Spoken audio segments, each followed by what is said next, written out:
Hello बच्चों, कैसे हैं आप लोग? चलिए, अब हम आगे बढ़ते हैं।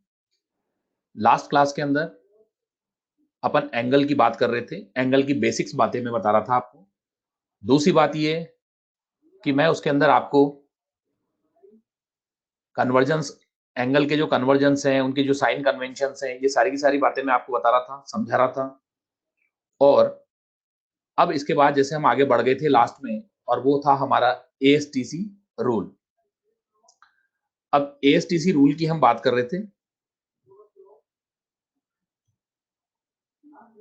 एएसटीसी रूल तब यूज में लिया जाता है, देखिए बच्चों, आपको आर्ग्यूमेंट अगर 0 डिग्री है, 30 डिग्री है, 45 डिग्री है, 60 डिग्री है, 90 डिग्री है, जैसे साइन 30 की वैल्यू हाफ, साइन 45 की वैल्यू 1/√2, साइन 60 की वैल्यू √3/2, साइन 90 की वैल्यू 1। कल आपको एक टेबल बताई थी मैंने। अब अगर मान लो एंगल, या मैं कहूं आर्ग्यूमेंट्स बड़े हो जाए, 90 से ऊपर हो जाए, जैसे 120 डिग्री, साइन 120, साइन 150, साइन 135, तो उसके लिए फिर हमें एएसटीसी रूल लगाना पड़ता है। एएसटीसी रूल की हम यहां पर बात करेंगे। एएसटीसी रूल से हम मोर देन 90 एंगल पर अगर कोई ट्रिग्नोमेट्रिकल फंक्शन है तो हम उसकी वैल्यूज फाइंड आउट कर सकते हैं। तो कल का आई होप आप लोग रिवीजन करके आए होंगे। आपको मैंने जो है हैंडआउट्स भी दे दिए थे पीडीएफ की फॉर्म में। चलिए, अब हम चालू करते हैं। यहां पर देखिए, क्लास हैंडआउट जो होता है वो क्लास की ड्यूरेशन में ही आपको हाथों हाथ, हैंड टू हैंड जो है डाउनलोड करना होगा। देखिए, अब हम आ चुके हैं 4 क्वाड्रेंट और एएसटीसी रूल। कल मैं आपको समझा चुका था, लेकिन एक बार दोबारा समझा देता हूं मैं इसको। देखिए, एएसटीसी रूल के अंदर सबसे पहले हमें अगर बड़े एंगल पे निकालना है किसी ट्रिग्नोमेट्रिकल फंक्शन की वैल्यू, तो उसका साइन कन्वेंशन देखना होता है। तो साइन कन्वेंशन के लिए मैं आपको बात बता रहा हूं, यहां पर बेसिक देखिएगा। हम अपनी कॉपी के पेपर में 2 mutually perpendicular intersecting lines draw करते हैं। अब ये जो दो लाइंस हैं, म्यूचुअली परपेंडिकुलर इंटरसेक्टिंग लाइंस, ये हमारे पेपर को 4 पार्ट्स में डिवाइड कर देती हैं। इन 4 पार्ट्स को हम यहां बोलेंगे 4 क्वाड्रेंट्स। क्वाड्रेंट्स का जो नोटेशन है या जो नंबरिंग है, वो हमारे राइट हैंड साइड से एंटी क्लॉकवाइज डायरेक्शन में होगी। तो राइट हैंड साइड पर सबसे पहला हमारा क्वाड्रेंट है, इसको कहेंगे हम फर्स्ट क्वाड्रेंट।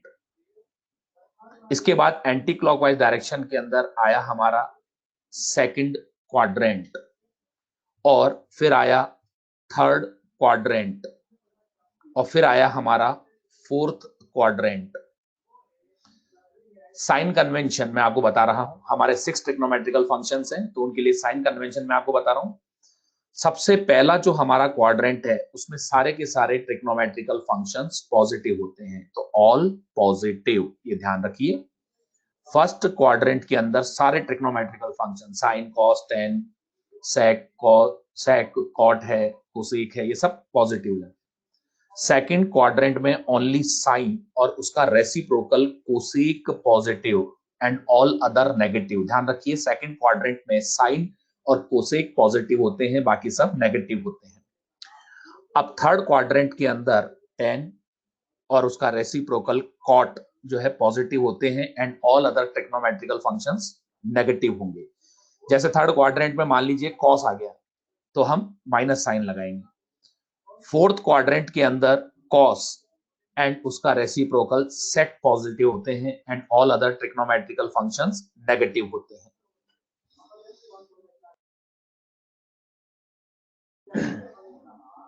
चलिए, अब यहां पर फोर्थ क्वाड्रेंट के अंदर कॉस और सेक जो है पॉजिटिव होते हैं, and all other are negative. जैसे फॉर एग्जाम्पल मैं आपको बता रहा हूं। देखिए, सपोज मेरे पास है ट्रिग्नोमेट्रिकल फंक्शन साइन 225 डिग्री। अब साइन 225 डिग्री है, तो मुझे बताइए 225 डिग्री एंगल कौन से क्वाड्रेंट में आने वाला है। देखिए, सबसे पहली चीज, हमारे एंगल का मेजरमेंट हम राइट हैंड साइड से करते हैं, तो ये हमारा एंगल हुआ 0 डिग्री। इसके बाद 90 डिग्री एंगल पर ये हमारा 90 डिग्री, इसको हम पाई बाई 2 भी कहते हैं। ये हमारी लाइन जो है इस जगह पर 180 डिग्री एंगल हो जाए, जिसको पाई एंगल भी बोलते हैं। ये हमारा हो गया टोटल एंगल 270 डिग्री, जिसको 3 पाई/2 भी कहते हैं। और घूमकर जब एक पूरा चक्कर आ गया तो देखिए हमारा टोटल एंगल जो सबटेंड हुआ वो हुआ 360 डिग्री। इसको हम 2 पाई रेडियन भी बोलते हैं।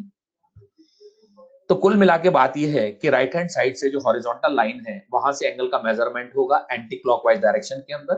तो हमारे पास ये आ गए नोटेशंस, 90 डिग्री, ये 180 डिग्री, ये हमारा 270 और 360 डिग्री।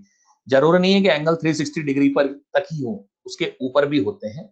जैसे अगर मान लो मैं और आगे बढ़ूं तो ये हमारे पास हो जाता है 450 डिग्री। ये हमारे पास अगर बात करें हम इसकी तो ये हमारे पास बढ़ के हो जाता है 540 डिग्री एंड सो ऑन, बढ़ते जाते हैं। तो सबसे पहले अपने को ये चेक करना होता है बेटा कि हमारे ट्रिग्नोमेट्रिकल फंक्शन का आर्ग्यूमेंट कौन से क्वाड्रेंट में लाई कर रहा है। तो मुझे बताइए बेटा 225 डिग्री मोर देन 180 डिग्री है एंड लेस देन 270 डिग्री है, तो क्या मैं कह सकता हूं it is lying in third quadrant?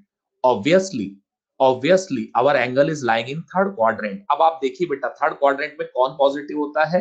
10, जबकि हमारा फंक्शन कौन है? साइन।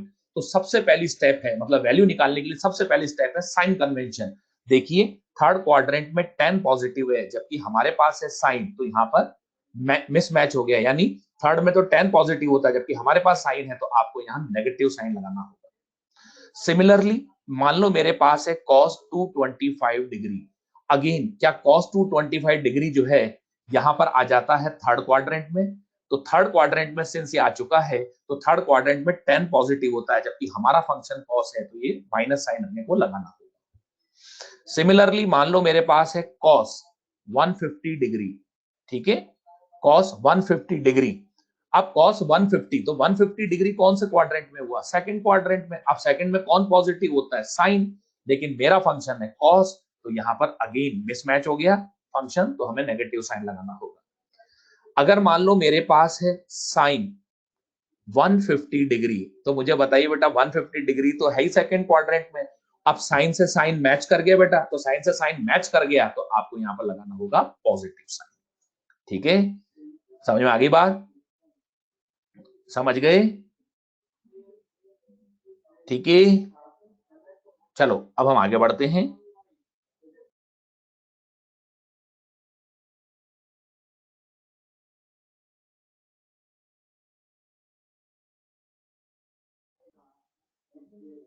ठीक है जी, तो इस तरीके से सबसे पहली स्टेप हमारी पूरी हो गई और वो है साइन कन्वेंशन। अब हम अगली स्टेप पे चलेंगे, नेक्स्ट रूल पे चलेंगे। तो बेटा अभी मैंने आपको सिर्फ ये बताया है कि साइन कन्वेंशन कैसे लिया जाएगा। अब वैल्यूज निकालने के लिए हम आगे बढ़ेंगे। अब नेक्स्ट स्लाइड पे आ रहे हैं।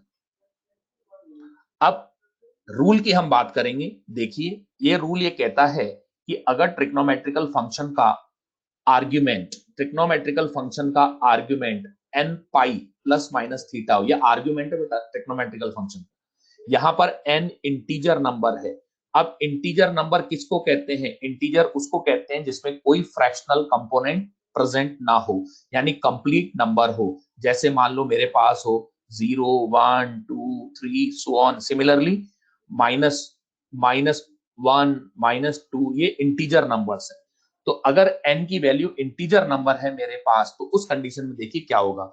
जैसे मैं फॉर एग्जांपल ले रहा हूं n इक्वल्स टू 1, तो साइन मेरे पास हो गया n की वैल्यू अगर मैं 1 लिखूंगा तो ये बन जाएगा पाई। तो साइन पाई प्लस थीटा ले रहा हूं मैं एक एग्जांपल के लिए। तो यहां पर याद रखें, यहां पर थीटा एंगल हमारा एक्यूट एंगल है। Theta angle is acute, theta जो है एक्यूट एंगल है। Listen carefully. तो देखिए साइन, मैंने n की वैल्यू 1 रखी यहां पर, तो मेरे पास आया साइन पाई प्लस थीटा।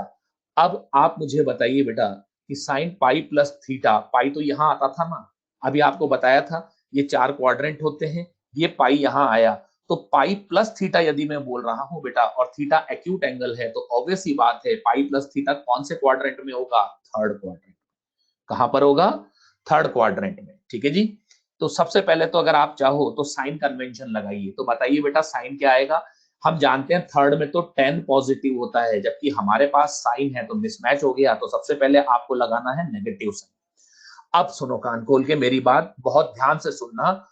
अगर मान लो मेरे पास n की वैल्यू इंटीजर नंबर है, तो मेरे पास जो वैल्यूज आएंगी वो ये आएंगी बेटा, पाई, 2 पाई, 3 पाई एंड सो ऑन। और इसको आप यूं भी लिख सकते हैं 180 degree, 360 degree, 540 degree and so on. तो बेटा ध्यान रखिए, इस केस के अंदर यहां पर ट्रिग्नोमेट्रिकल फंक्शन सेम रहेगा, यानी फंक्शन में कोई चेंज नहीं आएगा।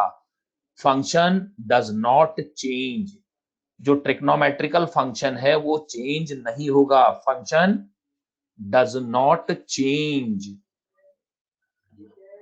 ठीक है बेटा, trigonometrical function does not change in values पर ट्रिग्नोमेट्रिकल, यानी ये जो एक पार्ट आया इन वैल्यूज पर फंक्शन चेंज नहीं होगा, तो साइन साइन ही रहेगा। तो मुझे यहाँ साइन लिखना है। जैसी मैंने चेक किया साइन कन्वेंशन, दूसरा ये चेक किया कि फंक्शन चेंज होगा या नहीं होगा, तुरंत इस पार्ट को हटा दें और रिमेनिंग आर्ग्यूमेंट साथ लगा दें। रिमेनिंग आर्ग्यूमेंट साथ लगा दें।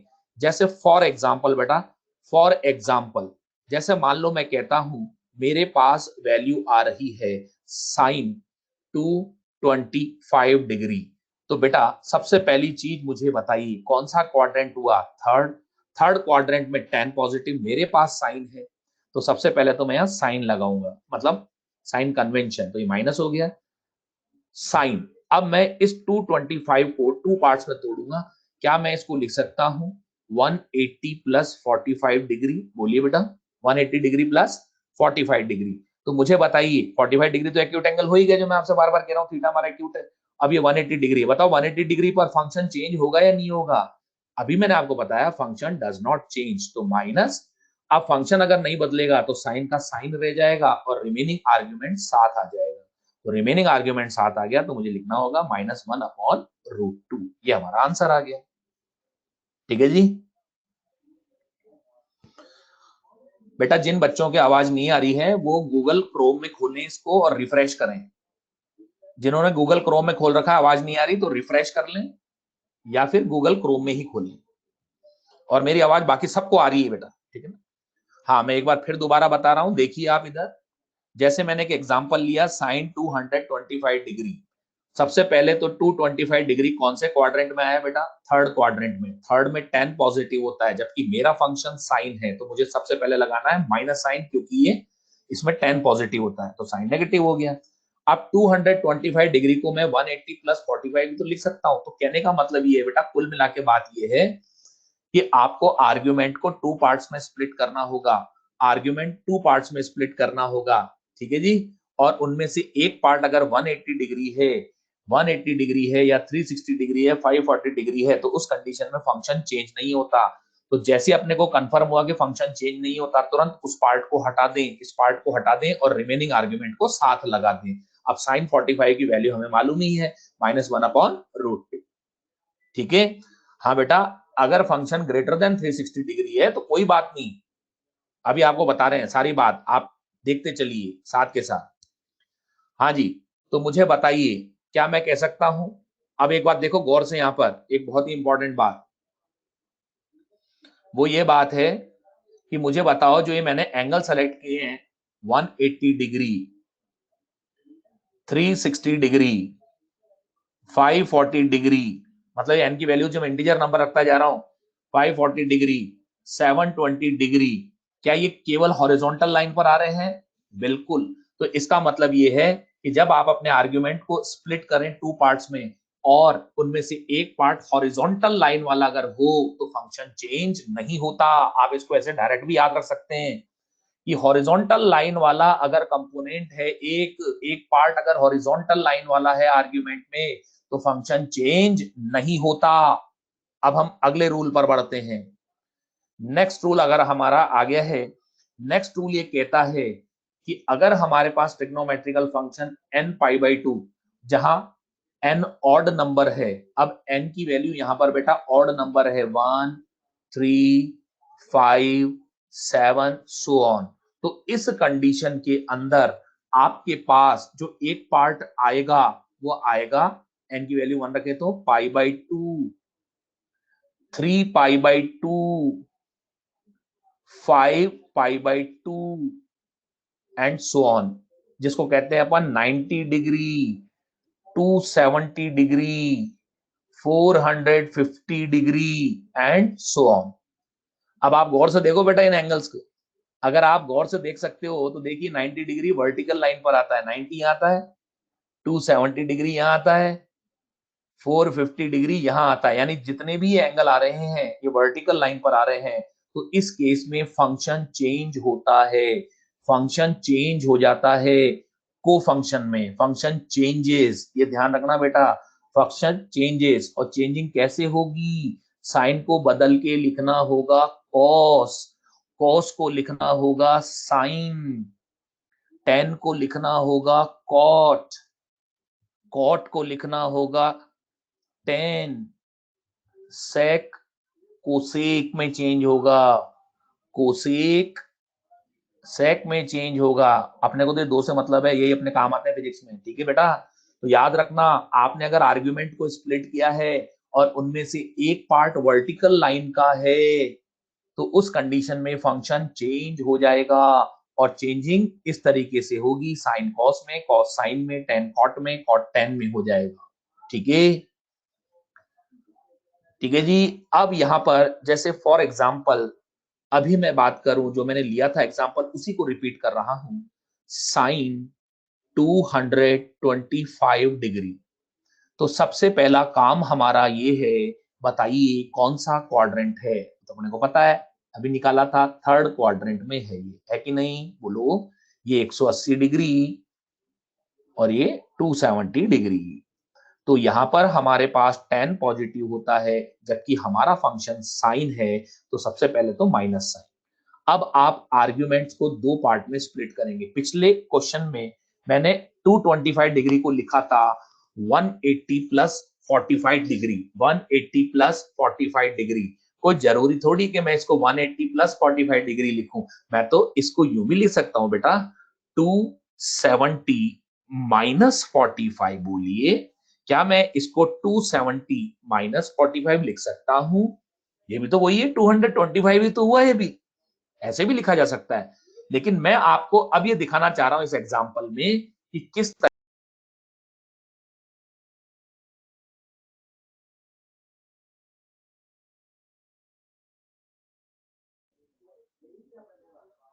किस तरीके से ये चेंजिंग होगी। ठीक है जी। तो कुल मिला के बात ये है, कुल मिला के बात ये है कि साइन 225 डिग्री को, साइन 225 डिग्री को मैं 270 माइनस 45 भी लिख सकता हूं। तो सबसे पहले तो मैंने साइन कन्वेंशन लगा दिया, थर्ड क्वाड्रेंट में एंगल आ रहा है तो उसमें tan पॉजिटिव होता है, मेरे पास साइन है तो मैंने माइनस साइन लगा दिया। अब देखिए, अब बताओ बेटा मुझे, 270 डिग्री मेरा वन पार्ट है, क्या फंक्शन चेंज होगा? देखो अभी मैंने आपसे कहा है कि वर्टिकल लाइन के ऊपर फंक्शन चेंज होगा, वर्टिकल लाइन पर फंक्शन चेंज होगा। अब चेंजिंग कैसे होगी, साइन किसमें कन्वर्ट होगा, कॉस में। तो मुझे लिखना होगा यहाँ माइनस कॉस। जैसी मैंने चेंजिंग करी, इस पार्ट को हटा दीजिए और रिमेनिंग पार्ट को लगा दीजिए। कई बार बच्चे गलती करते हैं, जैसे माइनस 45 डिग्री था तो यहाँ माइनस लगा देते हैं, गलत, ऐसा मत करना बेटा। माइनस प्लस सब हटा दिया हमने, ठीक है ना, सीधा आर्ग्यूमेंट लगा दो यहाँ पर। अब cos 45 डिग्री की वैल्यू हमें मालूम है 1/√2 होती है। तो देखिए दोनों के आंसर सेम आ रहे हैं। साइन 225 एक बार मैंने लिखा 180 प्लस 45, एक बार लिखा मैंने 270 माइनस 45। एक केस में फंक्शन चेंज हो रहा था, एक में नहीं हो रहा था, लेकिन दोनों का आंसर सेम आ रहा। तो दो तरीके हैं आपके पास, यू हैव टू मेथड्स। ठीक है जी, ठीक है भैया। अरे भाई cos 45, ये जो फंक्शन चेंज होगा या नहीं होगा ये देखकर अपने को तुरंत ये पार्ट हटाना होता है, यही रूल है। ठीक है बेटा, ठीक है प्रभु। हाँ, तो आराम से कॉन्सेंट्रेट होके पढ़ो मेरे भाई। ठीक है जी। तो दोबारा देख लो एक बार, मैं बोल रहा हूं फिर। सबसे पहले sine check, third quadrant, third में tan पॉजिटिव, हमें माइनस लगाना है क्योंकि हमारा फंक्शन साइन है। आर्ग्यूमेंट को टू पार्ट्स में स्प्लिट किया, 270 माइनस 45 डिग्री। अब मुझे चेक करना है फंक्शन चेंज होगा या नहीं होगा। वर्टिकल लाइन का कंपोनेंट है तो फंक्शन चेंज होगा, साइन कॉस में कन्वर्ट हो गया। अब remaining part as it is लगा दो। ठीक है भाई, ठीक है, ओके। अब हम अगले रूल पर बढ़ते हैं। और हमारा अगला रूल क्या है, देखिए नेक्स्ट रूल ये कहता है बेटा कि अगर हमारे पास जो आर्ग्यूमेंट है वो पाई का इंटीग्रल इवन मल्टीपल, देखिए नेक्स्ट रूल हमारा आ जाता है और नेक्स्ट रूल ये कहता है कि अगर हमारे आर्ग्यूमेंट में अगर वन पार्ट पाई का इवन मल्टीपल है, पाई का इवन मल्टीपल मतलब 2 पाई, 4 पाई, 6 पाई, 8 पाई एंड सो ऑन, तो फंक्शन एज इट इज आता है यदि प्लस थीटा है तो। अब ध्यान रखना यहाँ थीटा जो है एक्यूट एंगल है, it is acute, remember this thing, it is acute.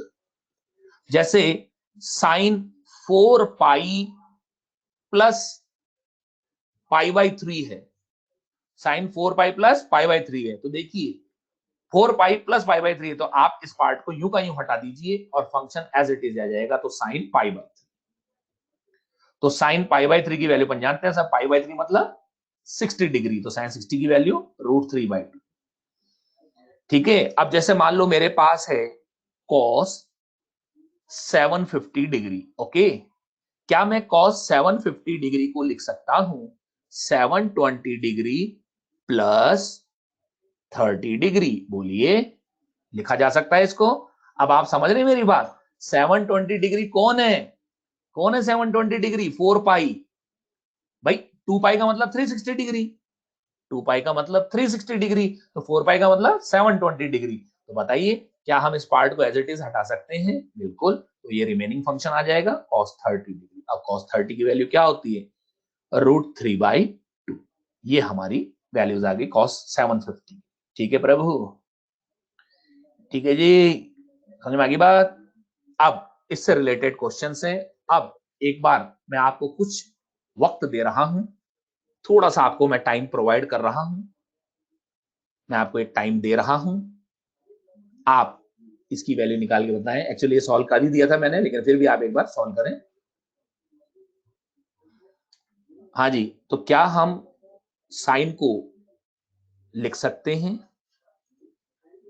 Sign 180 degree plus 45 degree, तो बताओ बेटा ये एंगल कौन से क्वाड्रेंट में है, थर्ड, थर्ड में कौन पॉजिटिव, 10, हमारा फंक्शन साइन है तो माइनस साइन लगा दो। बताओ 180 डिग्री हॉरिजॉन्टल लाइन पे है या नहीं है, बिल्कुल है। अगर 180 डिग्री हॉरिजॉन्टल लाइन पर है तो फंक्शन चेंज नहीं होता, तो साइन का साइन ही रह जाएगा, और जैसे आपने चेक किया रिमेनिंग पार्ट लगा, ये बन गया -1/√2। आप चाहें तो इसको एक और तरीके से कर सकते थे, क्या मैं इसको लिख सकता था साइन 270 - 45, ये भी तो वही है बेटा, है अभी भी थर्ड क्वाड्रेंट में ये एंगल। सबसे पहले साइन चेक, ये 10 पॉजिटिव होता है, हमारा साइन है तो सबसे पहले तो माइनस लगेगा। बताओ वर्टिकल लाइन पर आ रहा है एंगल 270 डिग्री, वर्टिकल लाइन पर है, बताइए वर्टिकल लाइन पर अगर है तो फंक्शन चेंज होगा, बिल्कुल होगा। साइन किस में कन्वर्ट होगा, कॉस, और जैसे कॉस लिखो तो रिमेनिंग पार्ट लगा दो, इसको हटा दो यहां से, इस पार्ट को, कॉस 45 डिग्री, तो ये हो गया -1/√2। ठीक है प्रभु, ओके, चलिए अब हम आगे बढ़ते हैं। अब हम आगे बढ़ चुके हैं, अब ये cos 330 की वैल्यू है, एक बार मैं आपको कुछ टाइम दे रहा हूं 10 सेकंड का, आप एक बार ट्राई करें, फिर मेरे क्वेश्चन से मिलान करें।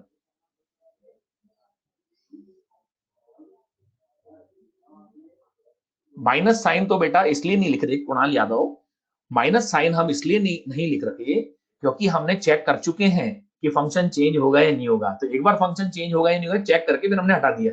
एक्चुअली हमारे शुरुआत के जो साइन कन्वेंशन है ना वो सब कवर अप कर देते हैं इस चीज को, ठीक है ना। हाँ, अब इसका सॉल्व करके बताएं, बताओ cos 330 को क्या लिख सकती हो आप, बोलो, क्या cos 330 को लिखा जा सकता है 270 डिग्री प्लस 60 डिग्री, बोलिए बताओ कौन सा क्वाड्रेंट है ये 330 कौन से क्वाड्रेंट में है, भाई ये 270 डिग्री होता है, ये 360 डिग्री होता है, बताओ कौन सा क्वाड्रेंट है, फोर्थ है ना ये, फोर्थ में कौन पॉजिटिव होता है, कॉस, और हमारा फंक्शन भी कॉस है, तो बताओ प्लस आएगा कि माइनस आएगा? प्लस आएगा कि माइनस आएगा? प्लस, क्योंकि कॉस कॉस तो सेम फंक्शन हो तो प्लस आते हैं। बताओ 270 डिग्री वर्टिकल लाइन पर है, फंक्शन चेंज होगा या नहीं होगा? वर्टिकल लाइन पर फंक्शन चेंज होगा या नहीं होगा? ये 270 डिग्री वर्टिकल लाइन पे आ रहा है, 270 डिग्री चेंज होगा? होगा, बिल्कुल, शाबाश। तो ये किस में कन्वर्ट हो जाएगा? साइन। जैसे आपने इसको चेक किया, इस पार्ट को हटा दीजिए और रिमेनिंग पार्ट लगा दीजिए। साइन 60 की वैल्यू √3/2। ओके, समझ में आ गई बात? ठीक है जी। चलो अब हम आगे बढ़ते हैं, नेक्स्ट क्वेश्चन पर हमारे हैं। नेक्स्ट कंसेप्ट एक्चुअली, नेक्स्ट हमारा कंसेप्ट है, देखिए बेटा, एक बहुत इंपॉर्टेंट बात आपको बताई जा रही है। साइन में अगर आर्ग्यूमेंट नेगेटिव है, साइन में अगर आर्ग्यूमेंट नेगेटिव है, तो आर्ग्यूमेंट का नेगेटिव साइन बाहर लिया जा सकता है, तो ये बन जाता है माइनस साइन थीटा। ये लिखा हुआ बेटा यहाँ पे, ठीक है, ये हमने लिख रखा है यहाँ। ओके, ये माइनस बाहर आ जाता है, ठीक है जी। कॉस में याद रखें, कॉस के अंदर आर्ग्यूमेंट में नेगेटिव साइन हट जाता है, यानी ये पॉजिटिव हो जाता है। ये बहुत इंपॉर्टेंट बात है बेटा, दोनों ध्यान रखिएगा। तीसरी चीज, टेन थीटा में भी आर्ग्यूमेंट नेगेटिव है तो नेगेटिव साइन बाहर आ जाता है, ठीक है, नेगेटिव साइन बाहर आ जाता है। ये आपको याद रखनी है ये बात, यू हैव टू रिमेंबर कि साइन हो या टेन हो, उसमें अगर आर्ग्यूमेंट नेगेटिव है then negative sine comes out.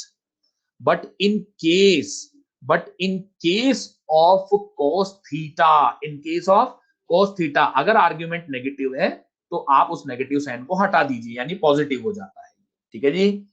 अब जैसे मैं एक प्रॉब्लम सॉल्व करूंगा, यहां पर एक प्रॉब्लम मैं सॉल्व करके दिखाऊंगा आपको। देखिए बच्चों, ये मेरे पास है साइन -120 डिग्री, ठीक है जी, साइन -120 डिग्री। अब सबसे पहला काम ये है कि हमारे इस रूल से हम सबसे पहले तो माइनस साइन को बाहर निकाल देंगे। साइन में आर्ग्यूमेंट नेगेटिव है then negative sine can be brought outside. अब ये बन गया साइन 120 डिग्री। अब इसके बाद हमारे जो पुराने रूल्स हैं वो अप्लाई करने चालू कर दो, ये माइनस को तो बाहर कर दो। अब अपने को पता है क्या, sine 120 can be written 90 degree plus 30 degree. बोलो, बताओ कौन सा क्वाड्रेंट है ये? 120 डिग्री सेकंड क्वाड्रेंट है। सेकंड में कौन पॉजिटिव? Sign positive. तो हमारा फंक्शन भी साइन है, सेकंड क्वाड्रेंट भी साइन है, ठीक है। अब ध्यान रखना, ये माइनस साइन ये वाला था, इस रूल से निकला हुआ बाहर है। हाँ, ये तो अपना अलग चल रहा है अभी, ये क्वेश्चन, पिछला क्वेश्चन चालू हो गया अभी। हाँ जी, हमारा फंक्शन भी साइन है, सेकंड क्वाड्रेंट भी साइन है, तो प्लस साइन आएगा। बताओ 90 डिग्री वर्टिकल लाइन पर है, फंक्शन चेंज होगा या नहीं होगा? वर्टिकल लाइन पर फंक्शन चेंज हो जाता है, तो साइन किस में कन्वर्ट होगा? कॉस। और जैसे आपने चेंजिंग देखी, इस पार्ट को हटा दीजिए और रिमेनिंग पार्ट लगा दीजिए, ठीक है। तो आपके पास आया माइनस कॉस 30 की वैल्यू कितनी हो जाएगी? √3/2, ठीक है जी। ठीक है गौरव कुमार, समझ में आ गई बात? हाँ बेटा, 120 डिग्री को 2π - 30 कैसे करोगे? हैं, 2π तो 360 डिग्री होता है ना प्रभु। ये देखो ना, ये 120 डिग्री एंगल है। हाँ, ज्यादा से ज्यादा आप इसको लिख सकते हो 180 - 60 लिख सकते हो आप इसे। एक बार आप इसको ट्राई करें, इसी क्वेश्चन को, माइनस तो ये बाहर आएगा आर्ग्यूमेंट का, तो इसको 120 को लिख सकता हूं मैं 180 डिग्री - 60 डिग्री। अब आप करके देखना बेटा, आ जाएगा आपका आंसर। एक बार इस तरीके से भी करके देखना, ठीक है। चलो मैं 10 का बता रहा हूं यहाँ पे। बताओ बेटा, 10 में क्या आर्ग्यूमेंट में नेगेटिव साइन बाहर आ जाता है? बिल्कुल आ जाता है, तो माइनस साइन बाहर आ गया, तो 10 135। बताइए क्या 10 135 को लिखा जा सकता है 180 -45 डिग्री? ठीक है, लिख सकते हैं हम इसे। अब 10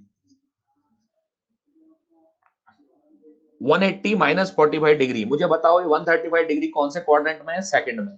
सेकंड क्वाड्रेंट में साइन पॉजिटिव है, जबकि हमारे पास 10 है, तो यहां पर नेगेटिव साइन आ जाएगा। तो यहाँ पर क्या होगा बेटा, नेगेटिव साइन आ जाएगा।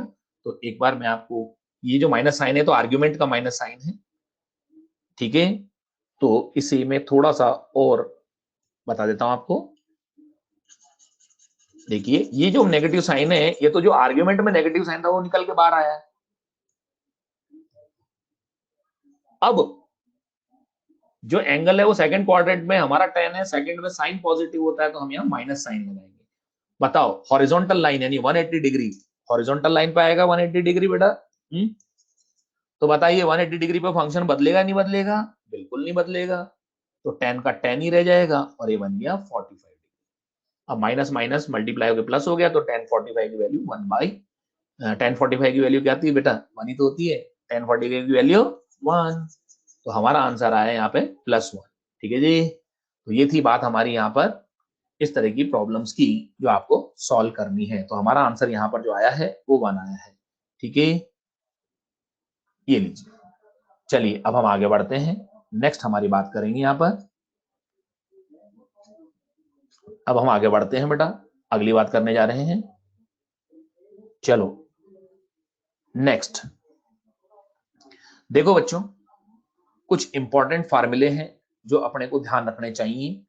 ये डायरेक्ट याद रखने हैं आपको बेटा, वेरी इंपॉर्टेंट फार्मूला इंडीड, ये आपको ध्यान रखने हैं, अपनी फिजिक्स में जगह जगह काम आते हैं। जैसे सबसे पहले साइन ए प्लस बी, तो साइन ए प्लस बी को लिख सकते हैं हम sign A cos B plus cos A sine B. एक बार आप मेरे साथ बोलिए, मेरे साथ साथ बोलिए बेटा, साइन ए प्लस बी का formula sign A cos B plus cos A sine B. 3 बार बोलिए, याद हो जाएगा। Sign A plus B, sign A cos B plus cos A sine B. अब साइन ए माइनस बी, साइन ए माइनस बी का formula, बस यहां पर प्लस की जगह माइनस आएगा, ध्यान रखना, ठीक है ना। Sign A minus B, sign A cos B minus cos A sine B. हाँ बोलिए, sign A minus B, sign A cos B minus cos A sine B. अब बात करते हैं हम कॉस ए प्लस बी की। तो कॉस ए प्लस बी क्या होता है, देखिए, cos A cos B, cos A cos B minus sign A sine B. ध्यान रखना बेटा, कॉस ए प्लस बी में अगर प्लस है यहां तो यहां में माइनस आएगा। हाँ बोलो, कॉस ए प्लस बी, मेरे साथ बोलो बेटा, cos A cos B minus sign A sine B. बोलने में शर्म मत करो, बोलने में शर्म मत करो।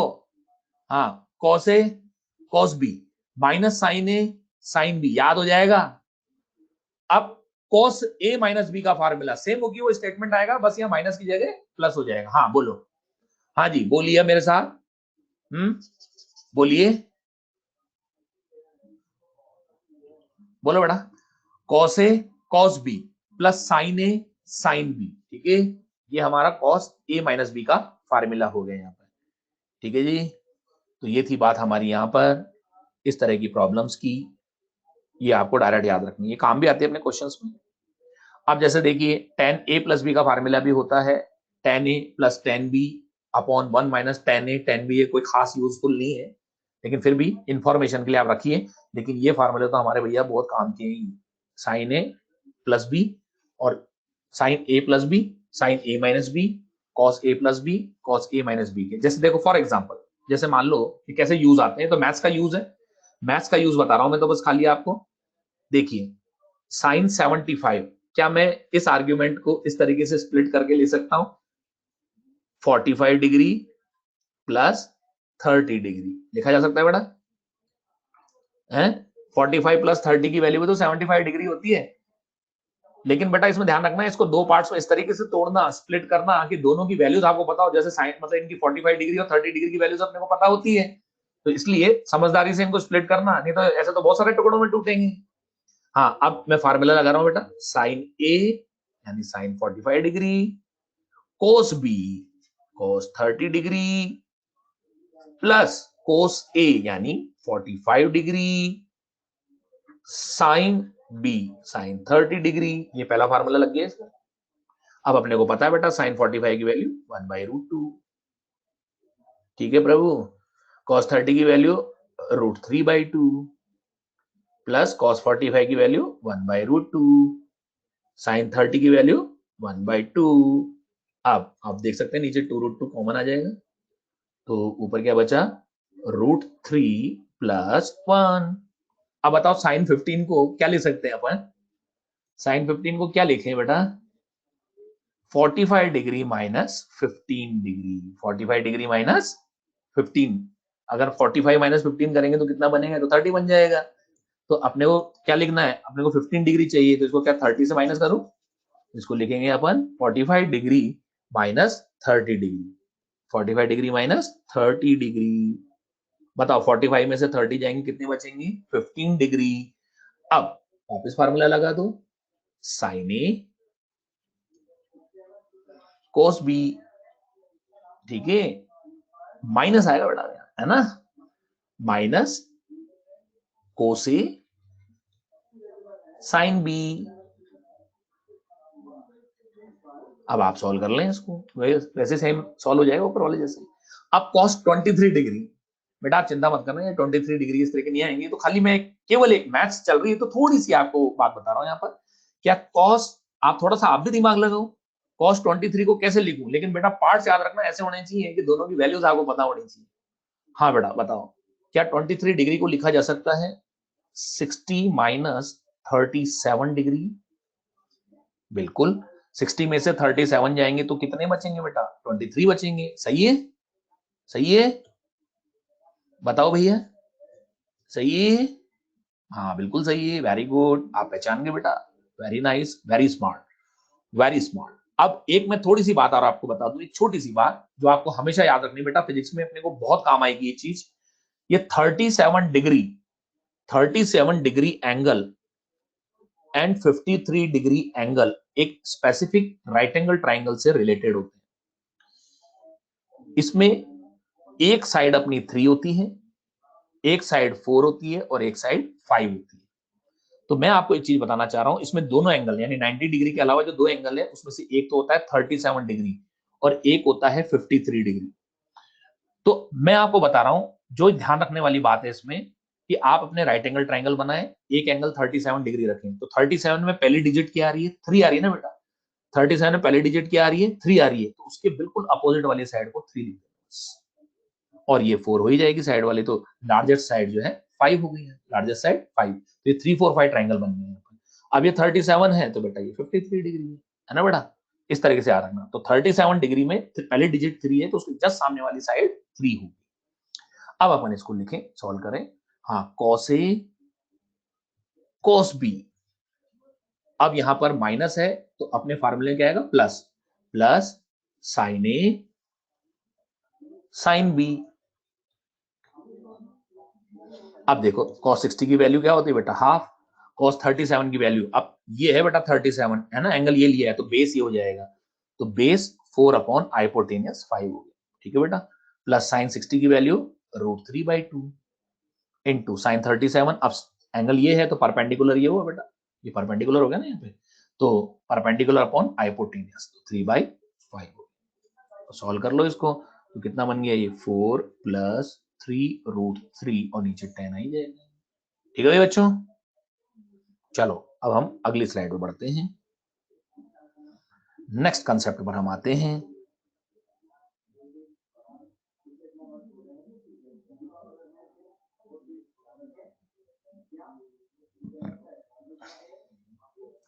अब जैसे साइन 105 की वैल्यू हमें फाइंड आउट करनी है, अब साइन 105 को कैसे फाइंड आउट करें बताइए? क्या इसको लिखा जा सकता है साइन, बोलो बेटा क्या लिखे हम इसको? हाँ, 2 पार्ट्स में लिखना है। क्या इसको 60 प्लस 45 डिग्री लिखा जा सकता है? बिल्कुल, 60 प्लस 45 डिग्री कितना हो जाएगा? 105। एंड आई होप अब आप समझ गए होंगे मेरी बात, अब आप खुद ही अप्लाई करो बेटा। Sine A cos B plus cos A sine B, okay, हो जाएगा सॉल्व। वैल्यू आपको प्लेस करनी है बेटा, √3/2 इंटू कॉस 45 की वैल्यू 1/√2 प्लस कॉस 60 की वैल्यू हाफ इंटू साइन 45 की वैल्यू 1/√2। तो क्या ये √3+1/2√2। चलो ये तो सिंपल सही था क्वेश्चन, लेकिन समझने के लिए जरूरी है बेटा। अब आगे बढ़ते हैं, नेक्स्ट बात कर रहे हैं।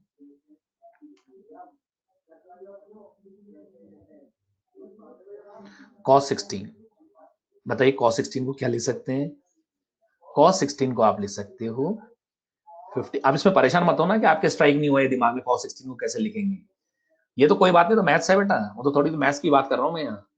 53 माइनस 37, ठीक है बेटा। तो बताइए क्या बनेगा अभी ये? cos A cos B। अब माइनस तो बेटा cos में क्या आता है, यहाँ प्लस आता है, तो plus sin A sin B। अब वैल्यू प्लेस करेंगे तो मैंने आपको बताया ना 3 4 5 ट्राइंगल याद रखना। हाँ बेटा, साइड में बता रहा हूँ तुरंत। ये 37 डिग्री है, ये 53 डिग्री है। बताओ 37 में पहले डिजिट क्या है? 3 है ना, तो 3 के जस्ट सामने वाली 3 होगी, तो ये 4 और ये 5। हाँ बेटा cos 53। अगर अपन इस एंगल को देख रहे हैं तो बेस ये होगा बेटा, 53 के लिए बेस ये होगा 3। cos 53 की वैल्यू 3/5 बेस अपॉन हाइपोटेनियस। याद रखना, ये 53 डिग्री अगर ये है तो बेस ये होगा, परपेंडिकुलर 4 होगा। 53 डिग्री के लिए परपेंडिकुलर 4 होगा, कल समझाया था मैंने।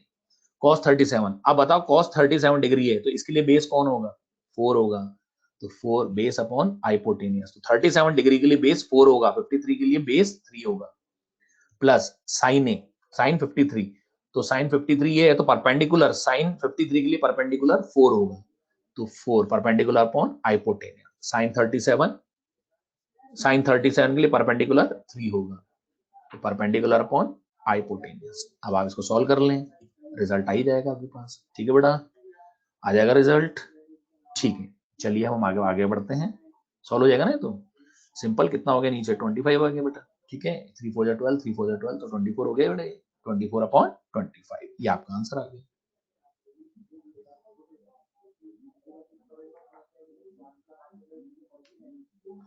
चलो अब हम आगे बढ़ते हैं, नेक्स्ट बात करते हैं। एक इसमें ध्यान रखना बेटा कि क्लास के ड्यूरेशन में आप हैंड आउट डाउनलोड कर लेना। वेट मत करना कि बाद में डाउनलोड कर लेंगे हैंड आउट्स को, अभी हैंड टू हैंड करना तभी मिलेगा, बाद में नहीं मिलते फिर ये। चलो अब हमारी फिजिक्स के सबसे इंपॉर्टेंट फार्मूले आ रहे हैं जो काम आएंगे फिजिक्स में, बहुत ज्यादा यूजफुल फार्मूले। चलो यूजफुल फार्मूले, एक तो सबसे पहला हम ले रहे हैं साइन 2a का। ये जो अपने अभी साइन a प्लस बी का फार्मूला था ना, sine a cos b plus cos a sine b, तो उसमें दोनों पार्ट अगर a हो जाए, a प्लस b, तो b भी a हो जाए तो 2a हो गया ना, तो ये बन जाएगा, ठीक है। ऐसे ही cos 2a के मेरे पास 3 फार्मूले बनेंगे बेटा। एक तो वो cos a cos b minus sine a sine b से, तो ये बन गया देखो cos स्क्वायर a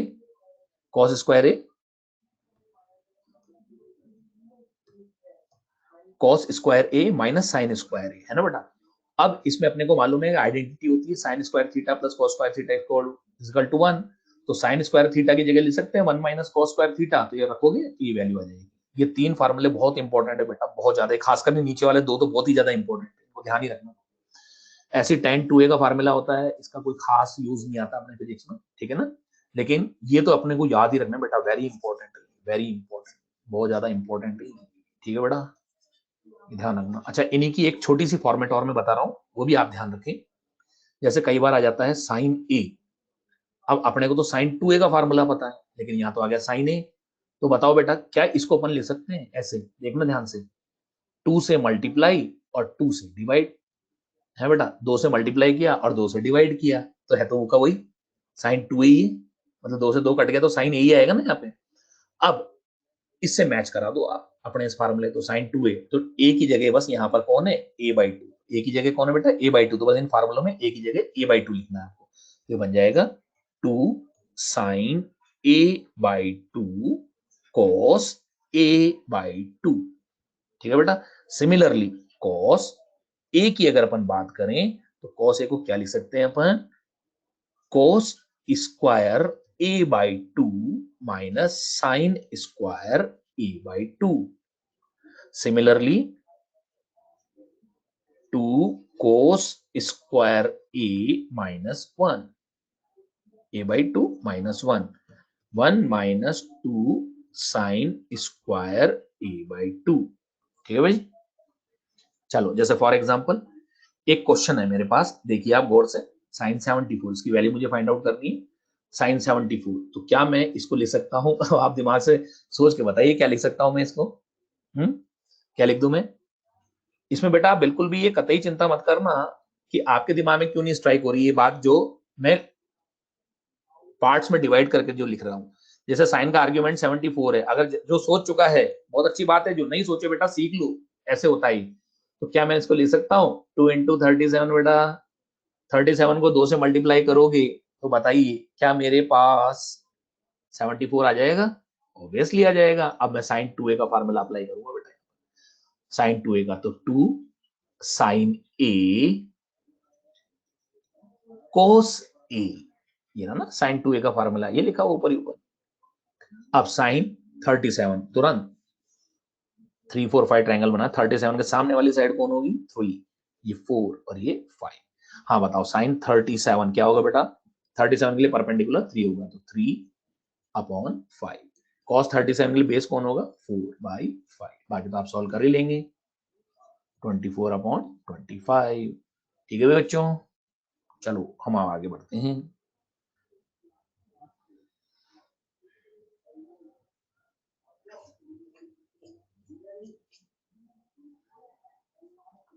अब जैसे कॉस 106 की वैल्यू हमसे पूछ रहे हैं, अब बेटा आप चाहो तो आप खुद ही करो बेटा, तो है ना। कॉस 106 को क्या लिख सकते हैं बताओ? 2 इंटू 53 लिख सकते हैं ना। तो अब बताओ क्या बनेगा ये। अब इसमें तो कोई भी फार्मूला लगा दो, 3 फार्मूला है आपके पास, तो मैं सेकंड नंबर का लगा रहा हूँ। 2 कोस स्क्वायर 53 डिग्री माइनस 1।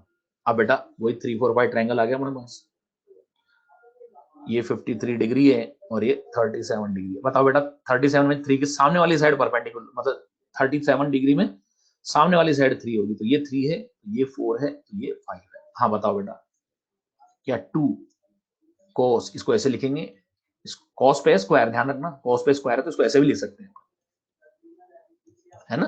तो 2 cos 53 की वैल्यू कितनी होगी? बेस 3 हो गया और हाइपोटेनस 5 हो गया, स्क्वायर माइनस 1। बाकी आप सॉल्व कर ही लेंगे, 3 3 जा 9, 9 2 जा 18 अपॉन 25 माइनस 1 हो जाएगा सॉल्व। ये तो हमें बच्चों तो -7/25, ये इसका आंसर आ गया। ऑलराइट, चलिए अब हम आगे बढ़ते हैं।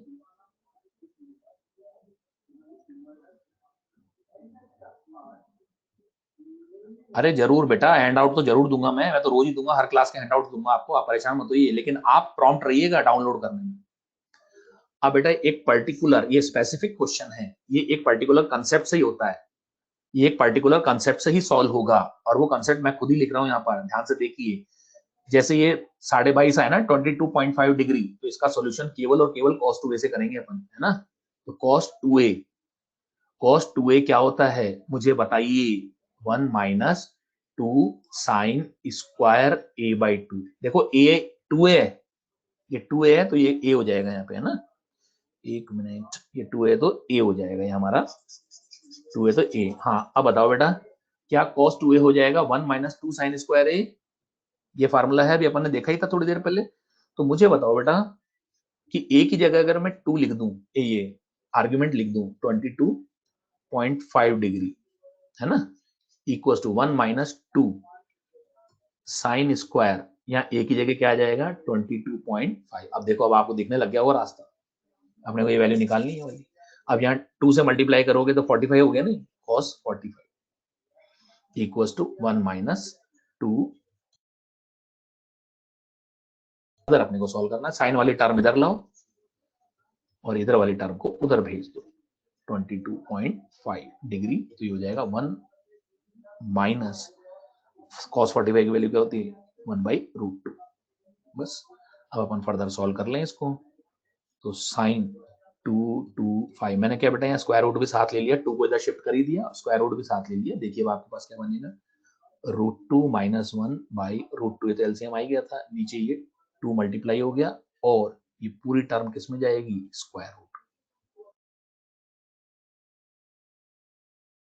स्पेसिफिक क्वेश्चन है, इसका कंसेप्ट आपको ध्यान ही रखना है, मतलब हालांकि आपके कोई काम आता नहीं फिजिक्स में, ये तो मैथ्स है बेटा, मैथ्स में काम आती है चीजें, वो तो खाली थोड़ा सा दिमाग चालू करेंगे। इसी में बेटा, इसी में आएगी जो ये पढ़ रहे हो ना आप क्लास, इसी में आएगी आपकी बीवीएस अकाउंट में ही डाउनलोड होंगे हैंडआउट्स, चिंता मत करिए।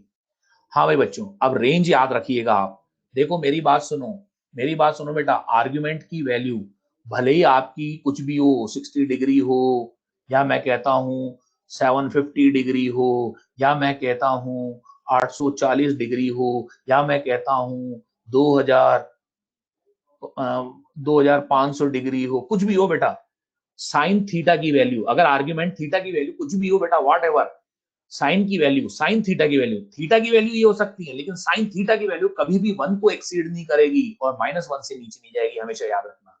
The value of sine theta never exceeds 1 and never go below -1। Similarly cos में भी यही होता है, कॉस की भी जो रेंज है वो याद रखना बेटा, यहाँ पर +1 से ऊपर नहीं होती और -1 से नीचे नहीं होती। तो cos theta never exceeds more than, never exceeds 1 and never go below -1। तो याद रखिए रेंजेस हैं, ये याद रखिएगा आप।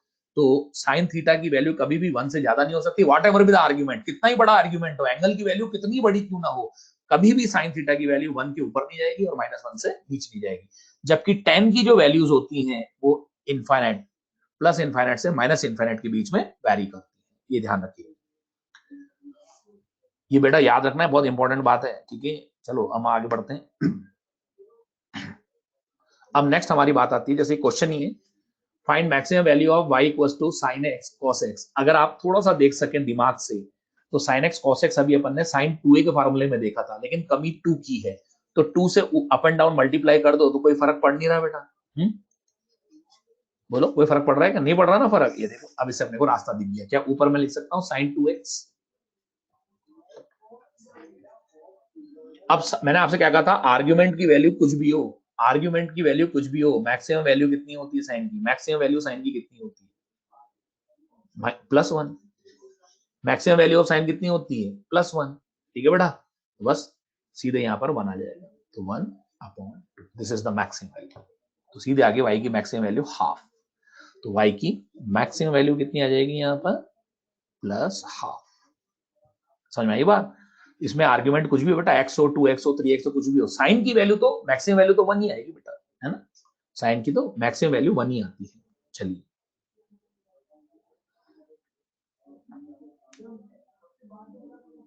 हैंडआउट्स आपको मिल जाएंगे बेटा, आप चिंता ना करें, और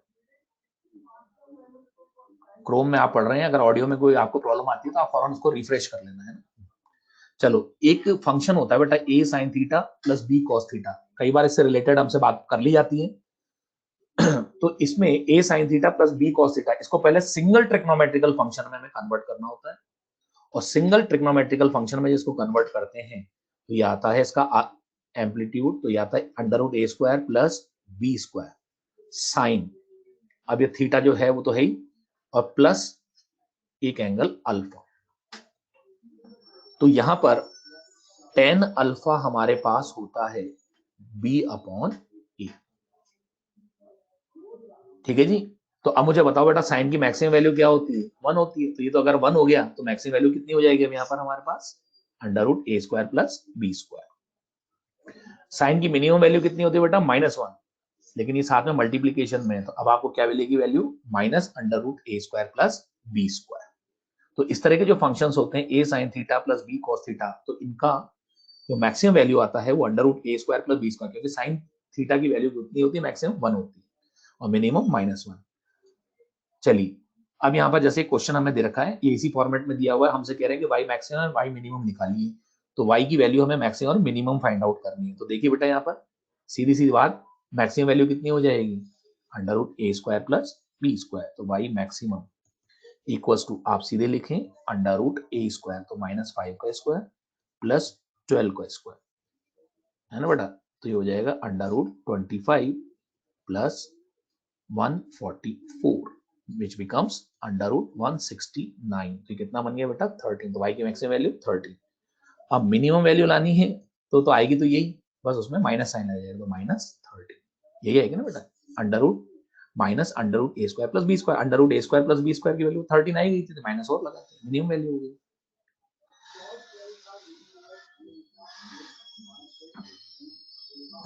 ठीक है ना।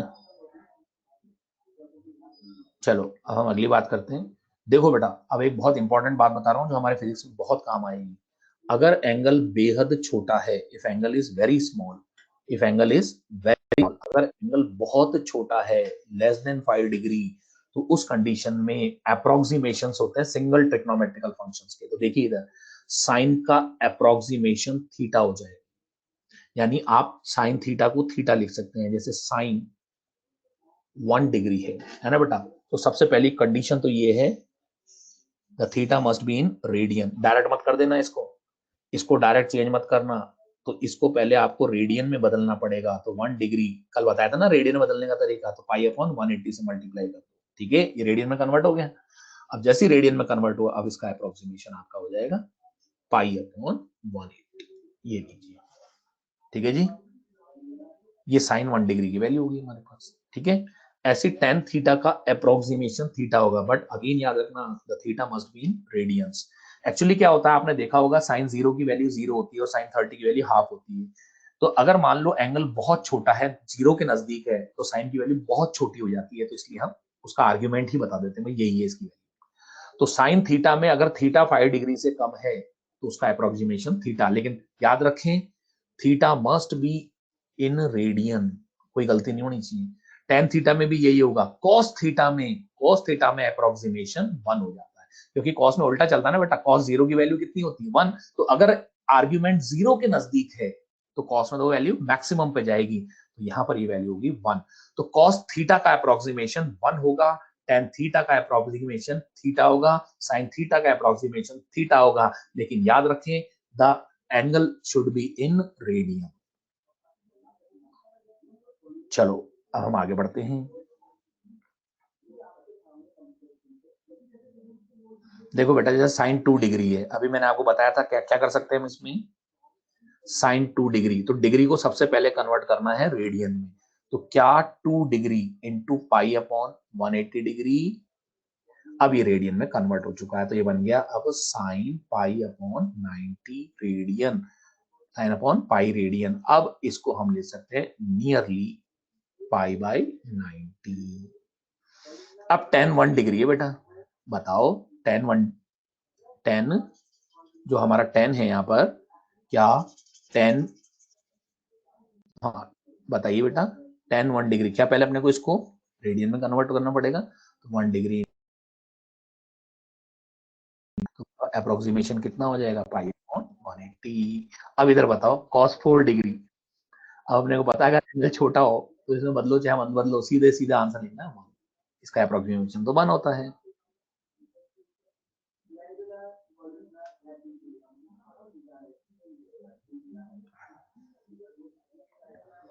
अब देखो बेटा ध्यान, दो फंक्शन ले रखे हैं मैंने, साइन पाई डिग्री, ये पाई डिग्री है, और पाई अपन जानते हैं बेटा 3.14 होता है, पाई जानते हो ना 3.14 होता है, तो बताओ लेस देन 5 डिग्री हो गया कि नहीं होगी, ये डिग्री है डिग्री। तो साइन पाई डिग्री की वैल्यू क्या होगी ये पूछ रहा है, तो पहले आपको डिग्री को कन्वर्ट करना होगा रेडियन में, तो क्या इसको पाई अपॉन 180 से मल्टीप्लाई करना होगा, बिल्कुल करना होगा, ये बन जाएगा sine pi square upon 180। Now इसका अप्रोक्सीमेशन पाई स्क्वायर अपॉन 180। चाहो तो फर्दर सॉल्व कर लो, पाई स्क्वायर 3.14 का स्क्वायर नियरली 10 हो जाएगा, 10 बाई तो 1 नियरली 1/18 ले सकते हैं, क्योंकि पाई स्क्वायर जो है नियरली 10 ले लेते हैं अपन, है ना ये। चलो साइन पाई, ये पाई अलग चीज है बेटा, ये पाई रेडियन है, इसमें डिग्री का निशान नहीं है, देखिए आप क्या इसमें सिंबल है डिग्री का, नो, तो ये रेडियन है, और साइन पाई रेडियन की वैल्यू होती है, साइन पाई रेडियन की वैल्यू होती है 0, साइन पाई रेडियन की वैल्यू 0, ये ध्यान रखना थोड़ा सा, साइन पाई की वैल्यू 0 और कॉस पाई की वैल्यू बेटा -1 होती है, ध्यान रखना थोड़ा सा, ठीक है जी। चलिए हम आगे बढ़ते हैं।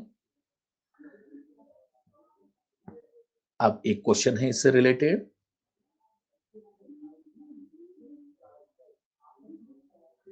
a normal human eye can see an object making an angle 1.8 degree at the eye. What is the height of object which can be seen by an eye placed at a distance of 1 meter? हमें इस object की height पूछी जा रही है और इसकी distance हमें बताई गई है आई से 1 मीटर। अब बताओ बेटा यहाँ एंगल कितना आ रहा है 1.8 डिग्री, क्या ये बहुत छोटा एंगल है?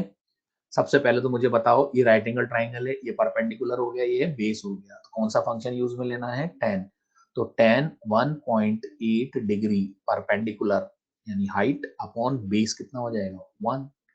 अब h इक्वल्स टू, अब tan 1.8 लेस देन 5 डिग्री है, तो पहले तो अपन इसको कन्वर्ट करें किसमें बेटा, रेडियन में। तो पाई अपॉन 180 डिग्री से गुणा करें, मल्टीप्लाई करें, तो आपके पास आ जाएगा ये tan पाई अपॉन 100, है ना बेटा। अब इसका नियरली अप्रोक्सीमेशन कितना हो जाएगा, पाई अपॉन 100। ठीक है। अब यहाँ पर जो यूनिट थी मीटर थी, तो ये मीटर में आ रहा है। अब अगर आप सेंटीमीटर में चाहते हो तो पाई अपॉन 100, तो 1 मीटर मीन्स 100 सेंटीमीटर, तो ये पाई सेंटीमीटर हो गई हाइट, पाई सेंटीमीटर। ठीक है जी। और इसके साथ ही हमारा ट्रिग्नोमेट्री का पार्ट जो हमारे फिजिक्स में यूजफुल है वो यहाँ कंप्लीट होता है। घर जाके आपको मॉड्यूल के क्वेश्चन लगाने, मॉड्यूल की भी पीडीएफ जो है आप यहाँ से डाउनलोड कर लेना बेटा, मॉड्यूल की पीडीएफ भी डाउनलोड कर लेना आप लोग, है ना। अब आपको क्वेश्चन लगाने हैं, ये हैंडआउट आपको मिल ही जाएगा, आप चिंता मत करिए। ठीक है, यहाँ पर हमारा ट्रिग्नोमेट्री का पार्ट कंप्लीट होता है। अब मैं थोड़ा सा कोऑर्डिनेट की बात करूंगा यहाँ पे बेटा, ठीक है ना। नेक्स्ट मैं बात करने जा रहा हूँ कोऑर्डिनेट ज्योमेट्री। तो नेक्स्ट हमारा डिस्कशन होगा कोऑर्डिनेट ज्योमेट्री। कोऑर्डिनेट ज्योमेट्री पर आ रहे हैं हम।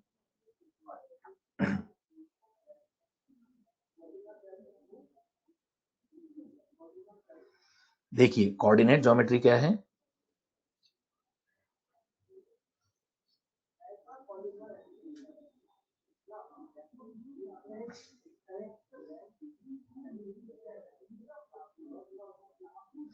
देखो बेटा, किसी भी पॉइंट को लोकेट करने के लिए, स्पेस में किसी भी पॉइंट को लोकेट करने के लिए, स्पेस में किसी भी पॉइंट को लोकेट करने के लिए, उसकी पोजीशन पता करने के लिए हमें एक सिस्टम चाहिए होता है, एक मेजरिंग सिस्टम चाहिए होता है। इसी मेजरिंग सिस्टम से को कहते हैं हम यहाँ पर कोऑर्डिनेट ज्योमेट्री। ठीक है जी।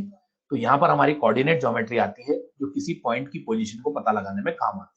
इसमें हमारी 3 डायरेक्शंस होती हैं, तीनों ही डायरेक्शंस म्यूचुअली परपेंडिकुलर होती हैं। जैसे एक एक्स डायरेक्शन है, एक वाई है और एक जेड है। All the 3 are mutually perpendicular. इनको हम एक्सिसेस भी बोलते हैं। अगर एक डायरेक्शन ले रहे हैं एक्सिस, और अगर 2 या 3 डायरेक्शंस ले रहे हैं तो ये एक्सिसेस हो जाती हैं। जैसे एक्स और वाई, एक्स और वाई जो डायरेक्शंस है हमारी, वो एक दूसरे के परपेंडिकुलर हैं, तो जेड डायरेक्शन इन दोनों के परपेंडिकुलर है। जेड डायरेक्शन इस प्लेन के परपेंडिकुलर आ जाती है। जैसे एक 3D में दिखाने की कोशिश करता हूं मैं आपको, ध्यान रखें इस चीज को। अब हमारा जो बोर्ड का प्लेन है वो तो 2D है, इसलिए देखिए इधर ये x है और ये अगर y है तो बेटा ये परपेंडिकुलर डायरेक्शन z होती है। ठीक है ना, परपेंडिकुलर डायरेक्शन होती है। और ये तीनों जिस जगह मीट करती हैं उसको कहते हैं हम ओरिजिन। जिस जगह मीट करते हैं उसको कहते हैं हम ओरिजिन। जितने भी मेजरमेंट्स होते हैं, जो पोजीशंस होती है, ओरिजिन से ही लेते हैं। ठीक है। दूसरी बात, एक्सिसेस का जो सिलेक्शन है वो हमारी मनमर्जी पे होता है। आप किसी को भी x, किसी को भी y और किसी को भी z मान सकते हैं। ठीक है बेटा, इसमें कोई हार्ड एंड फास्ट रूल नहीं है हॉरिजॉन्टल लाइन को x मानेंगे, लेकिन जनरली हम x मान लेते हैं हॉरिजॉन्टल पर। ऐसा कोई रूल नहीं है कि आप उसको x ही माने। ठीक है, चलिए। अब नेक्स्ट, पोजीशन ऑफ पॉइंट। मान लीजिए मेरे पास स्पेस में एक पॉइंट है P। अब इस पॉइंट P के मुझे कोऑर्डिनेट्स दिए गए हैं। हमेशा याद रखें, पहला कोऑर्डिनेट x कोऑर्डिनेट होता है, दूसरा कोऑर्डिनेट हमेशा y होता है, और अगर तीसरा भी है तो वो z कोऑर्डिनेट होता है। ये ऑलवेज रिमेंबर दिस थिंग। ठीक है जी। अगर 3D है, सपोज अगर 3D में है, ये x है, ये y है, z है, तो 3D में अगर है तो 3 कोऑर्डिनेट आएंगे, x, y और z कोऑर्डिनेट।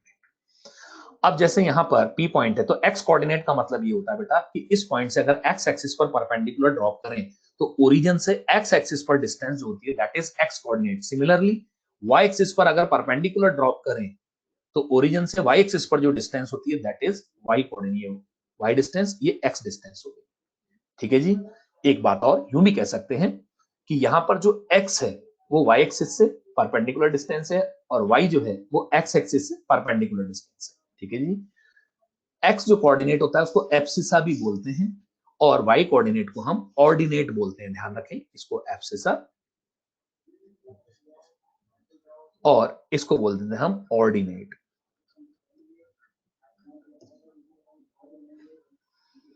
चलिए नेक्स्ट हम बात करते हैं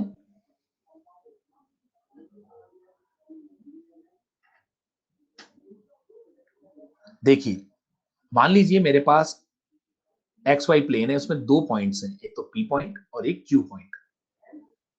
पी के कोऑर्डिनेट्स हैं x1 y1, क्यू के कोऑर्डिनेट्स हैं x2 y2। अब क्वेश्चन ये कहता है कि आप पी क्यू के बीच की डिस्टेंस निकालिए। डिस्टेंस फार्मूला निकालना है, कोई भी काम की चीज है, डिस्प्लेसमेंट वगैरह में काम आता है अपने, ठीक है बेटा। तो देखिए सबसे पहली चीज यहाँ पर x1, तो ये डिस्टेंस हुई बेटा यहां से यहां तक की x1, मैंने कहा था ना परपेंडिकुलर ड्रॉप करो x एक्सिस पर, तो ओरिजिन से जो डिस्टेंस है वो x1 है। सिमिलरली क्यू पॉइंट से अगर मैं परपेंडिकुलर ड्रॉप करूंगा तो ये x2 डिस्टेंस आएगी फ्रॉम ओरिजिन। तो अब मुझे बताओ बेटा x2 में से x1 अगर माइनस कर दे तो आ जाएगा अपने पास, बोलिए। तो ये बन गया हमारा x2 माइनस x1। अब यहां पर वर्टिकल लाइन की बात करें बेटा, तो ये हमारी कितनी है, y2 डिस्टेंस है x एक्सिस, और ये हमारी डिस्टेंस कितनी है y1।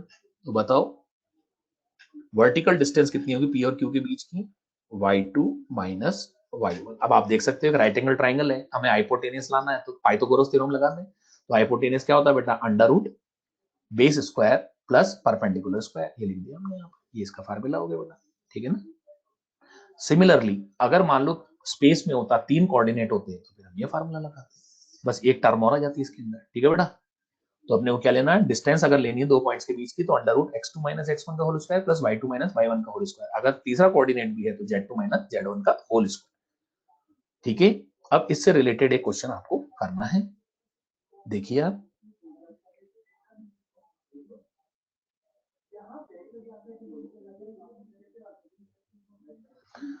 मॉड्यूल तो बेटा अभी इसमें पीडीएफ आ गई होगी, देखिए आप। और दूसरा जो है ये आप, आवाज अगर नहीं आ रही है तो अपना रिफ्रेश करो उसको, क्रोम को।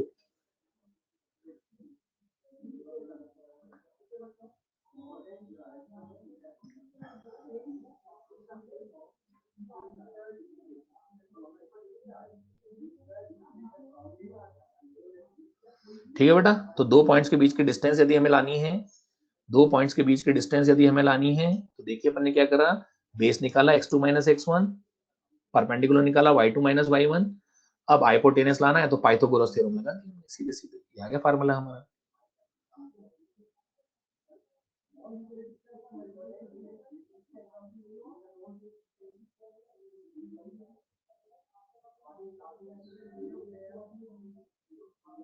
अब जैसे देखो बेटा एक क्वेश्चन है, find distance between 2 points 125 and 346, 125 and 346 ये डिस्टेंस है। तो बताइए डिस्टेंस का फार्मूला भी आपको बताया था बेटा, क्या था डिस्टेंस का formula, under root x2 minus x1। अब ये टू कोऑर्डिनेट होंगे और ये वन कोऑर्डिनेट, डायरेक्ट कर सकते हैं अपन। तो x2 पहला कोऑर्डिनेट हमेशा x होता है, मैंने बताया था ना, पहला कोऑर्डिनेट x, दूसरा y और तीसरा z। हाँ जी, x2 minus x1 plus y2 minus y1 plus z2 minus z1 का होल स्क्वायर, ठीक है बेटा। चलो सॉल्व करो, 3 माइनस 1 2 का स्क्वायर 4, 4 में से 2 जाएंगे तो 2 का स्क्वायर 4, 6 माइनस 5 तो 1, 1 का स्क्वायर 1, तो ये हो गया 4 4 8 एंड 1 9, और 9 का स्क्वायर रूट कितना होगा बेटा 3, तो इसका आंसर आया 3, समझे, वेरी गुड। चलो अब अगले पे आ जाते हैं, अगला क्वेश्चन देख लो।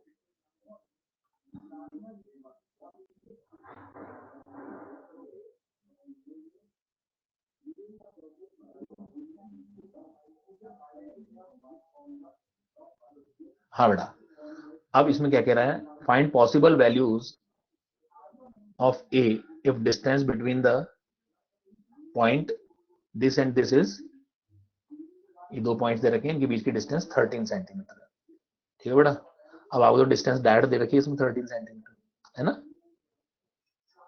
अब फार्मूला अपने को पता ही है, तो 13 centimetre equals to under root, बताइए x2 माइनस x1, तो 3 माइनस माइनस 9 है ना बेटा,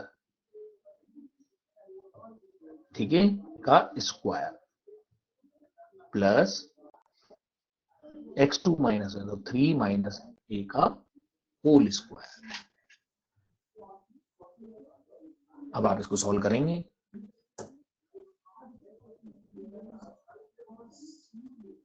हाँ बताओ बेटा कितना माइनस माइनस प्लस हो गया, 3 and 9 12, 12 का स्क्वायर कितना हो गया 144 प्लस, अब बेटा यहाँ देखो ये तो क्वाड्रेटिक इक्वेशन होगी है ना, होल स्क्वायर, खोलिए इसको, होल स्क्वायर को ओपन करेंगे तो कितना बनेगा बताओ,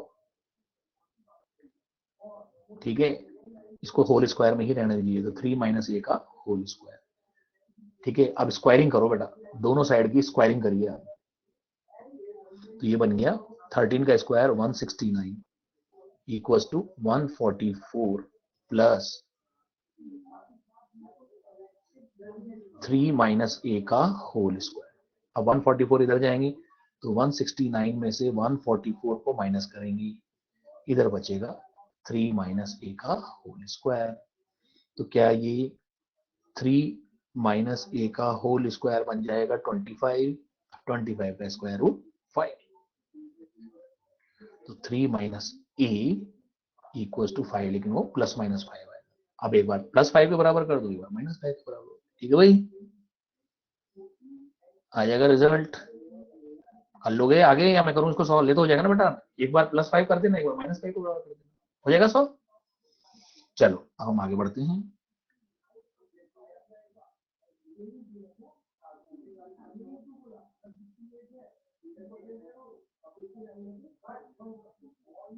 सॉल्व करूं, उसमें क्या है बेटा, अब सॉल्व करने के लिए कह रहे हैं उसको,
चलो बेटा अब नेक्स्ट बहुत इंपॉर्टेंट बात मैं यहाँ पे करने जा रहा हूँ, और ये बहुत ही इंपॉर्टेंट बात है बेटा, slope of line joining 2 points. Slope किसको कहेंगे वो देखिए इधर ध्यान से, ये बहुत इंपॉर्टेंट चीजें चालू हो गई है, ये आपके काम आती है फिजिक्स में बहुत ज्यादा। देखो कोई भी स्ट्रेट लाइन, ध्यान से सुनिए इधर, कोई भी स्ट्रेट लाइन, ये डॉटेड लाइन बना रखी है स्ट्रेट लाइन, कोई भी स्ट्रेट लाइन एक्स एक्सिस से प्लस एक्स एक्सिस से एंटी क्लॉकवाइज डायरेक्शन में जो एंगल बनाती है, याद रखें स्लोप क्या होता है, स्लोप का मतलब समझ लें, स्लोप को एम से रिप्रेजेंट करते हैं, स्मॉल एम से। स्लोप क्या होता है समझना, straight line positive x direction से एंटी क्लॉकवाइज डायरेक्शन में जो एंगल बनाती है उस एंगल का टेंजेंट स्लोप कहलाता है, ठीक है भाई। हाँ जी, क्या मैं कह सकता हूं tangent of the angle made by straight line from positive x direction in anti clockwise direction, that is slope, इसको स्मॉल एम से रिप्रेजेंट किया जाता है, ठीक है भाई। तो याद रखें स्ट्रेट लाइन एक्स एक्सिस से एंटी क्लॉकवाइज डायरेक्शन में जो एंगल बनाती है उस एंगल का टेंजेंट स्लोप होता है। अब जैसे मेरे पास ये 2 पॉइंट्स थे x1 y1 और ये x2 y2, मुझसे पूछा जा रहा है इस स्ट्रेट लाइन का स्लोप बताओ, तो बेटा मेरी बात सुनो, ये लाइन और ये लाइन पैरेलल हो गई, ठीक है ना, तो ये एंगल अगर थीटा है तो ये भी कितना हो जाएगा बेटा थीटा, तो स्लोप मुझे लाना है, टेन थीटा की वैल्यू लानी है, तो टेन थीटा कितना हो जाएगा बेटा आप खुद बताओ ना, टेन थीटा क्या होता है परपेंडिकुलर अपॉन बेस, तो परपेंडिकुलर कितना हो गया बेटा y2 माइनस y1, ये परपेंडिकुलर हो गया ना यहाँ पे, और बेस x2 माइनस x1, इसको आप यूं भी लिख सकते हैं डेल्टा y बटे delta x, this is slope, ठीक है जी। हाँ जी, क्या स्लोप का मतलब होता है tangent of the angle subtended by straight line from positive x-axis in anti-clockwise direction। ये चलो अगली बात करते हैं,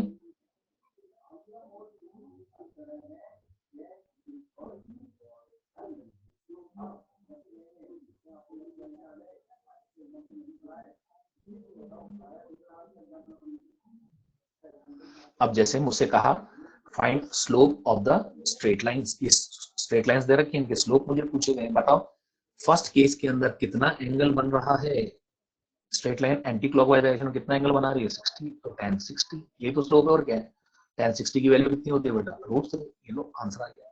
इसमें बताओ आप बेटा स्लोप कितना होगा, तो tan 150 है ना बेटा, ध्यान से देखना 150 डिग्री है ना। अब सॉल्व करना है अपने को, तो tan 150 can be return 180 degree minus 30 degree. Okay ये हुआ ना। अब बताओ कौन सा क्वाड्रेंट है ये, 150 डिग्री कौन सा क्वाड्रेंट है, सेकंड हुआ ना। सेकंड में कौन पॉजिटिव होता है, साइन, साइन पॉजिटिव होता है, लेकिन हमारा फंक्शन 10 है तो क्या आएगा यहाँ माइनस आएगा बेटा, है ना। दूसरी बात 180 डिग्री कहां पर चेंज होता है नहीं होता, फंक्शन चेंज नहीं होता, तो 10 का 10 ही रहेगा। जैसे आपने चेक किया कि फंक्शन चेंज नहीं होता, इस पार्ट को हटा दें, ये माइनस मत उठा लेना, ये है ना सीधा आर्ग्यूमेंट आएगा 30 बस, ये माइनस माइनस नहीं लेते हैं कभी भी। अब tan 30 की वैल्यू 1/√3, तो आपका आंसर आया -1/√3, तो इसका स्लोप है -1/√3।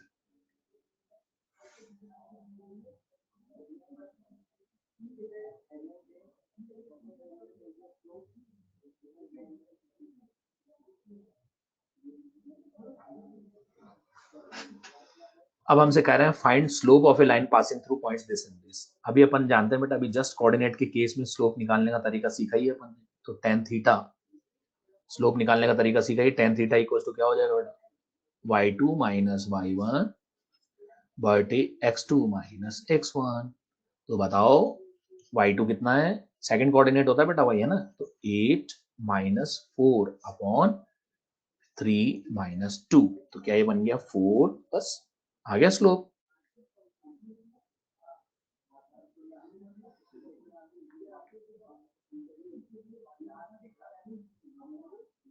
हाँ बेटा आशुतोष कुमार गौतम, स्लोप में जो एंगल लेते हैं थीटा, वो straight line positive x direction से एंटी क्लॉकवाइज डायरेक्शन लेते हैं। अब जैसे इसका स्लोप निकालना है बेटा, इसको आप कोऑर्डिनेट 1 मान लो, इसको कोऑर्डिनेट 2 मान लो, हाँ जी। तो बताओ स्लोप क्या आ जाएगा, tan theta y2 minus y1, तो y2 कौन है ऊपर वाला होगा ना, 3 माइनस y1 कितना है 0 अपॉन x2, अब x2 कितना है ऊपर वाला, तो 0 माइनस x1 2। बताइए क्या ये -3/2 हो गया बेटा,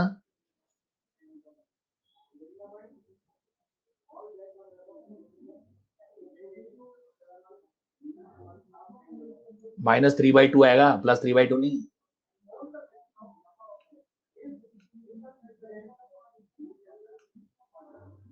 इसी में आएगा बेटा, हैंड आउट के नाम से आ जाएगा, चिंता मत करो आप। अब इसका स्लोप निकालना है बेटा, निकल जाएगा तो मेरे हैं y2 माइनस y1, तो ये 2 कोऑर्डिनेट मान लो और इसको 1 कोऑर्डिनेट, तो y2 कितना हो गया 3 minus y1 0 upon x2 3 minus 1, तो क्या ये 3/2 हो गया बेटा, हाँ जी 3/2, 3/2 है ना इसका आंसर।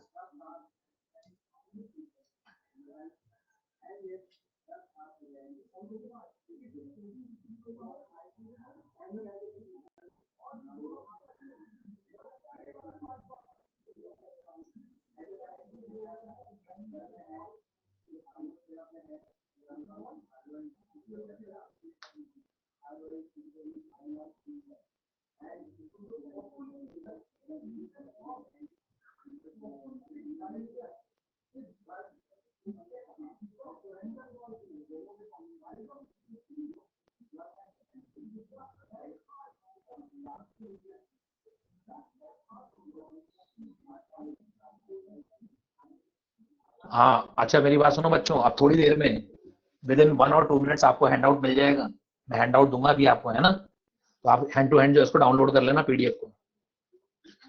अब अगली हम बात करेंगे स्ट्रेट लाइन की, हम अगली बात करने जा रहे हैं बेटा स्ट्रेट लाइन की, लेकिन उससे पहले मेरी बात सुनो, स्ट्रेट लाइन की बात अब अपन आगे करेंगे, लेकिन उससे पहले मैं आपको कुछ होमवर्क्स दे रहा हूं, आप होमवर्क नोट करो सबसे पहले तो बेटा, होमवर्क नोट कीजिए। अपना जो मॉड्यूल है, इस मॉड्यूल के अंदर पेज नंबर 6 है बेटा, मॉड्यूल नंबर 1 पेज नंबर 6, सुनिए ध्यान से, मॉड्यूल नंबर 1 पेज नंबर 6 इसके ऊपर बिगनर बॉक्स 1 है, इसमें क्वेश्चन 1 एंड 2 है जो आपको करने हैं। ठीक है, ठीक है बेटा।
हाँ जी बच्चों, मेरी आवाज आ रही है आप लोगों को?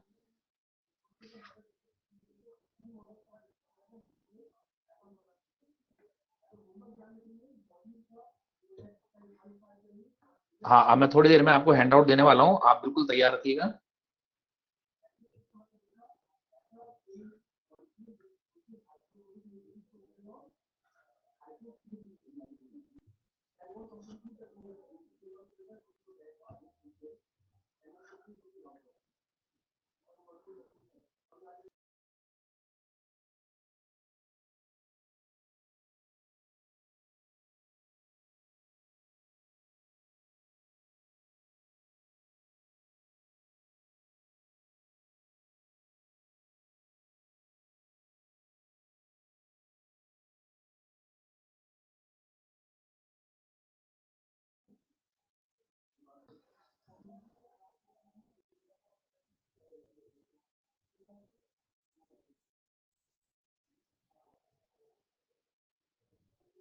हाँ, होमवर्क लिख लो आप लोग।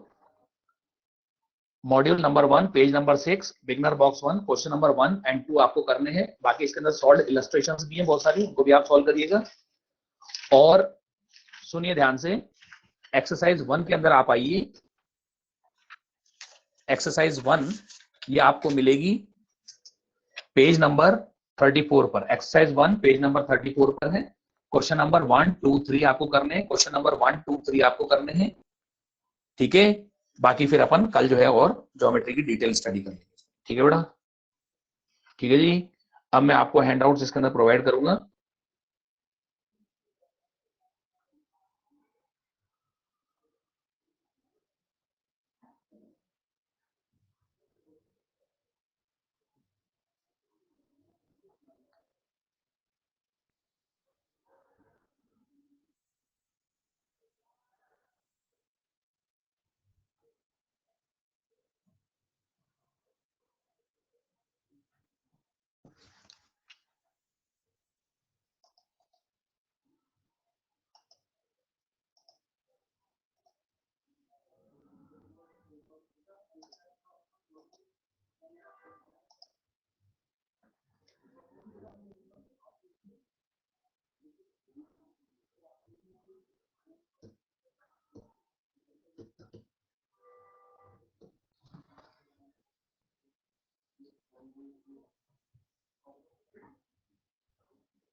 हो गया लेक्चर ही ओवर हो गया, वो हैंड आउट ही नहीं है।